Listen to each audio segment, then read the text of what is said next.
40 দিনের বেশি যদি কেউ নাভির নিচের লোম পরিষ্কার না করেন তাহলে সেক্ষেত্রে তার সালাত কবুল হবে না, তার নামাজ হবে না। এরকম একটি মাসআলা আমাদের সমাজে প্রচলিত আছে। কোরআন এবং হাদিসের আলোকে এটি কতটা সঠিক? নামাজ অবস্থায় ওযু চলে যেতে চায়, এমন অবস্থায় ওযু আটকিয়ে রেখে নামাজ আদায় করা যাবে কি? দাঁড়িয়ে পেশাব করলে কি গোসল করা ব্যতীত নামাজ হবে না? ছোট বাচ্চার প্রসাব গায়ে লাগলে কি নামাজ হবে? ওযুর সময় মাথায় ওড়না থাকা কি বাধ্যতামূলক? মাথার চুল কালার করা সম্পর্কে ইসলামের শরীয়ত কি বলে? পারফিউম ব্যবহার করা বৈধ হবে কি? মৃত ব্যক্তির লাশ, বিশেষ করে মহিলার লাশকে ভিডিও কনফারেন্সের মাধ্যমে দূর দূরান্তের আত্মীয় স্বজনকে দেখানো যাবে? চোখে কাজল বা আইলাইনার ব্যবহার করে নামাজ পড়লে নামাজ হবে কিনা? 4 রাকাত নামাজের বদলে 3 রাকাত পরে সালাম ফিরালে কি করণীয়? এটা পরে মনে পড়েছে।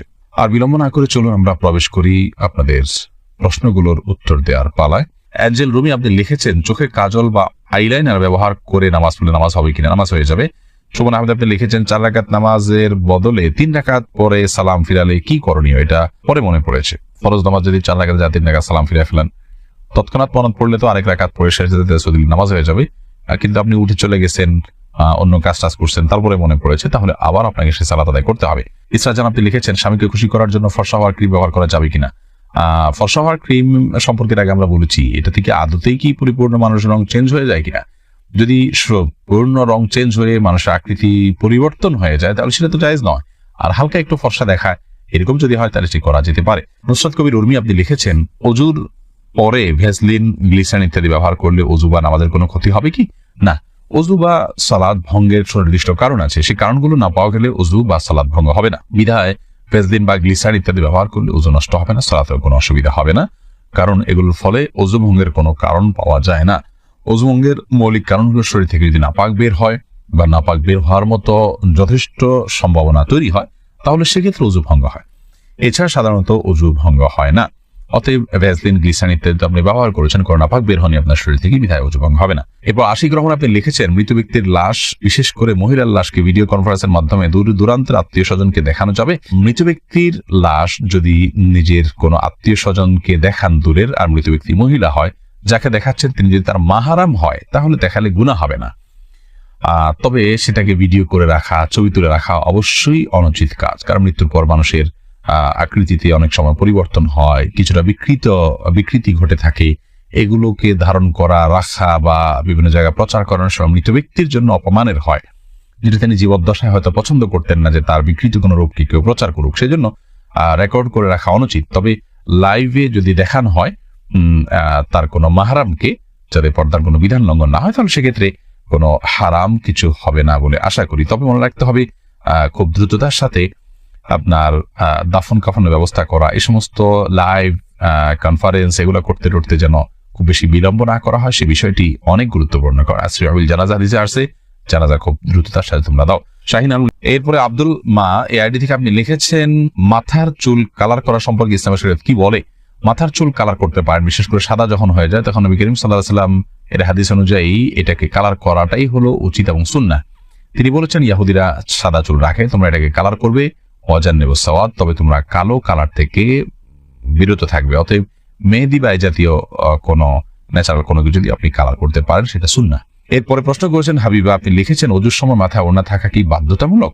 ওযুর সময় মাথায় ওড়না থাকা বাধ্যতামূলক নয়, বরং মাথার ওড়না ফেলে কেউ যদি ওযু করেন, ওযু করতে পারেন। যদি তাকে কোনো গায়রে মাহরাম পুরুষ দেখার আশঙ্কা না থাকে, তিনি মাথার কাপড় চোপড় ফেলে, ওড়না ফেলে মাথার, তারপর তিনি ওযু করতে পারেন। বরং আমরা যখন ওযু করার জন্য মুখমণ্ডল ধৌত করব, তখন আমাদের কাপড় যদি মাথায় থাকে, অর্থাৎ ওড়না যদি টানা থাকে, তাহলে সেক্ষেত্রে এগুলোতে কিছুটা হলো পানি লেগে যাবে, ভিজে যেতে পারে।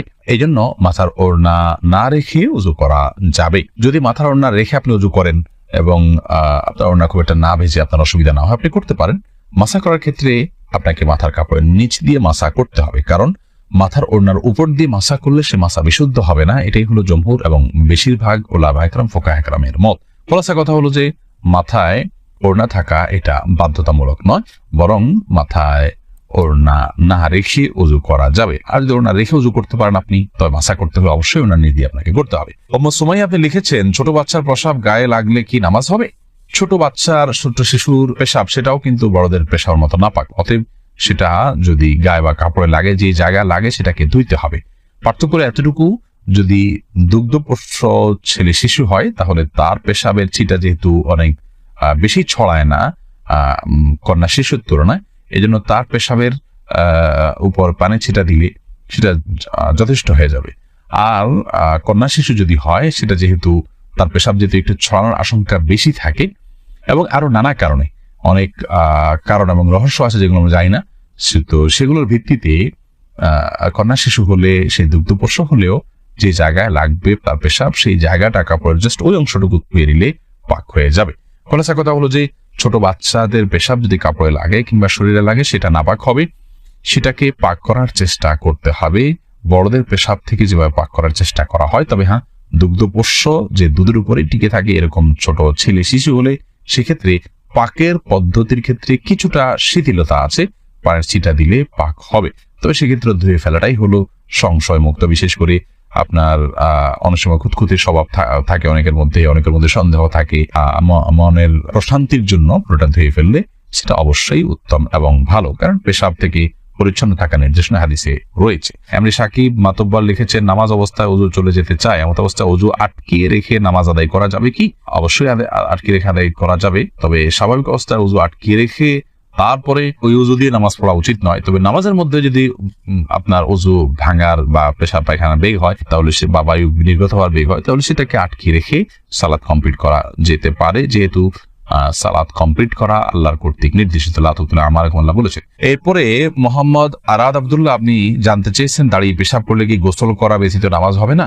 দাঁড়িয়ে পেশাব করলে যে গোসল করতে হবে এমনটি বাধ্যতামূলক নয়, বরং দাঁড়িয়ে পেশাব করার পরও আপনি গোসল ছাড়া নামাজ আদায় করতে পারেন। দাঁড়িয়ে পেশাব করতে গেলে যদি আপনার শরীরে কোথাও ছিটে ফোঁটা লাগে বা পেশাব লেগে যায়, সেই জায়গাটা আপনি ধুয়ে ফেলবেন, ধুয়ে আপনি সালাত আদায় করতে পারবেন।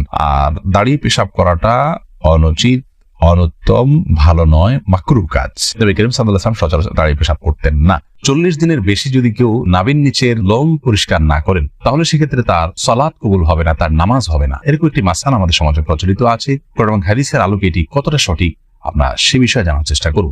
প্রথম কথা হলো, হাত পায়ের নখ ছোট করা, গোপ ছাটা ছোট করা, বগল এবং নাভির নিচের পশম পরিষ্কার করা, এটাকে চেঁচে ফেলা, এটি সকল নবী রাসূলগণের প্রতি আল্লাহ রাব্বুল আলামিনের পক্ষ থেকে আরোপিত কমন একটি বিধান ছিল। সকল নবী রাসূলগণের কমন একটি সুন্নাহ ছিল, যে সুন্নাহ সকল নবী রাসূলদের জন্য প্রযোজ্য ছিল। একজন ইমানদারের জন্য সেটি অবশ্যই অনেক বেশি গুরুত্বপূর্ণ। আনাস ইবনে মালিক রাদিয়াল্লাহু তাআলা আনহু একটি হাদিস বর্ণনা করেছেন, যেটি সহিহ মুসলিমে বর্ণিত হয়েছে, সূরা নাসা এবং মুসনাদ আহমদ সব হাদিস কিতাবে বর্ণিত হয়েছে। সেখানে তিনি বলেছেন যে রাসূল আকরাম সাল্লাল্লাহু আলাইহি ওয়াসাল্লাম আমাদেরকে এই কাজগুলো করবার জন্য, অর্থাৎ হাত পায়ের নখ ছোট করা, গোপ ছোট করা, বগল এবং নাভির নিচের পশম পরিষ্কার করা, চাষা, এই কাজের জন্য তিনি আমাদেরকে সময়সীমা নির্ধারণ করে দিয়েছেন 40 দিন। অর্থাৎ 40 দিন পর্যন্ত কেউ যদি বিলম্ব করেন তাহলে সেটি জায়েজ আছে, যদিও এত বেশি বিলম্ব না করে প্রতি সপ্তাহে একবার পরিচ্ছন্ন করতে পারে, সেটি উত্তম ভালো কাজ। যত বেশি পরিষ্কার রাখা যায় এগুলো ততই ভালো। কিন্তু যদি কেউ বিলম্ব করতে চান তাহলে সেক্ষেত্রে তিনি এগুলো না চেষে না কেটে সর্বোচ্চ 40 দিন পর্যন্ত থাকতে পারবেন। 40 দিনের পর যদি তিনি না কেটে থাকেন তাহলে সেটি তার জন্য গুনাহের কারণ হবে, সে কারণে তিনি আল্লাহর কাছে পাপী হিসাবে বিবেচিত হবেন। কিন্তু এর কারণে তার সালাত হবে না, তার নামাজ কবুল হবে না, এরকম কোনো কথা হাদিসের কোথাও বলা হয়নি। সালাত বা নামাজ বিশুদ্ধ হওয়ার সম্পর্ক হলো সালাতের যে শর্ত আছে সেই শর্তগুলো তিনি সঠিকভাবে আদায় করেছেন কিনা এর উপর নির্ভর করে।